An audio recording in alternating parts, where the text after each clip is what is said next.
A B AB គេឲ្យរកប្រវែង AB ចឹងឥឡូវដើម្បីរកប្រវែង AB តែយើងត្រូវធ្វើយ៉ាងម៉េចតោះ No យើងត្រូវធ្វើយ៉ាងម៉េចដកយកប្រវែងអីដាក់ប្រវែងអីយកប្រវែង AC ដកនឹងប្រវែង BC ត្រឹមត្រូវយកប្រវែង AC ដកនឹងប្រវែង BC ចឹងប្រវែង AC ប្រមាណ 7.50 ម៉ែត្រហើយប្រវែង BC 1.25 ម៉ែត្រអញ្ចឹងយើងយកលេខមកយកមកប្រមាណដកប្រមាណយក 7.50 ម៉ែត្រដកនឹង 1.25 ម៉ែត្រឃើញមែនឃើញ 6.25 ម៉ែត្រត្រឹមត្រូវឃើញ 6.25 ម៉ែត្រអរគុណទៅកន្លែងសូមជម្រាបសួរអ្នកគ្រូចូលរៀនអរគុណគឺចាអរគុណអ្នកគ្រូចាកូនសិស្សថ្ងៃហ្នឹងគឺយើងរៀនអំពីគណិតវិទ្យាថ្នាក់ទី 5 លំហាត់ទំព័រទី 58 លំហាត់ទី 2 គណនាប្រវែងចាឥឡូវយើងមើលខ្ទង់កចឹងគេប្រាប់ប្រវែង AC ចឹងប្រវែង AC ប្រមាណ 7.50 ម៉ែត្រហើយក្រុម AC ណាមាន ABC អញ្ចឹងឥឡូវ ABC តើប្រវែងណាដែលគេប្រាប់ BC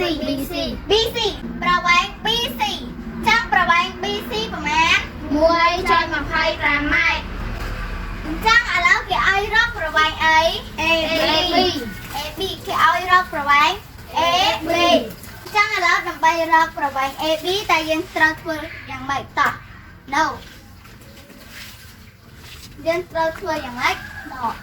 ដកយកប្រវែងអីដាក់ប្រវែងអីយកប្រវែង AC ដកនឹងប្រវែង BC ត្រឹមត្រូវយកប្រវែង AC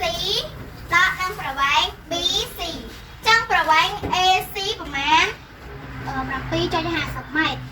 ហើយប្រវែង BC 1.25 ម៉ែត្រអញ្ចឹងយើងយកលេខមកយកមកប្រមាណដកប្រមាណយក 7.50 ម៉ែត្រដកនឹង 1.25 ម៉ែត្រឃើញមែនឃើញ 6.25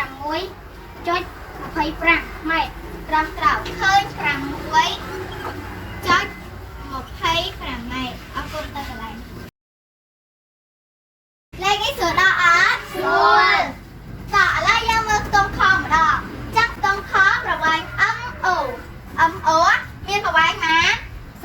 30.75 ម៉ែត្រចាក់ប្រវែង MO មានប្រវែង 30.75 ម៉ែត្រឥឡូវមកប៉ុណ្ណឹងគេប្រាប់ប្រវែងណាប្រាប់ប្រវែង NO គេប្រាប់ប្រវែង NO ត្រឹមត្រូវគេប្រាប់ប្រវែង NO កន្លែងនេះណាចាស់គេប្រាប់ប្រវែង NO ចឹង NO គេប្រាប់ប៉ុន្មាន 20.90 ម៉ែត្រចឹងគេឲ្យរកប្រវែង MN នេះប្រវែង MN ណាចឹងដើម្បីរកប្រវែង MN គឺយើងត្រូវធ្វើដូចម្ដេចតោះសិនឡើងធ្វើដកប៉ុន្តែយកប្រមាណដកប្រមាណយកប្រវែង MO ដកប្រវែង NO យកប្រវែង MO ដកនឹងប្រវែង NO អញ្ចឹងប្រវែង MO ប្រមាណ 30.75 ម៉ែត្រហើយចុះប្រវែង NO ប្រមាណ 20.90 ម៉ែត្រអញ្ចឹងឥឡូវ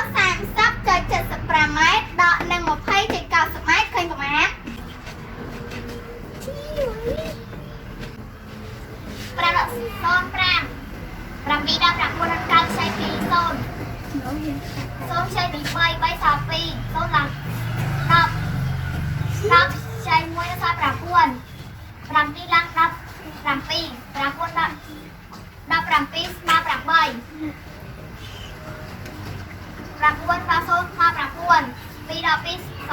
ចម្លើយឃើញ 9.85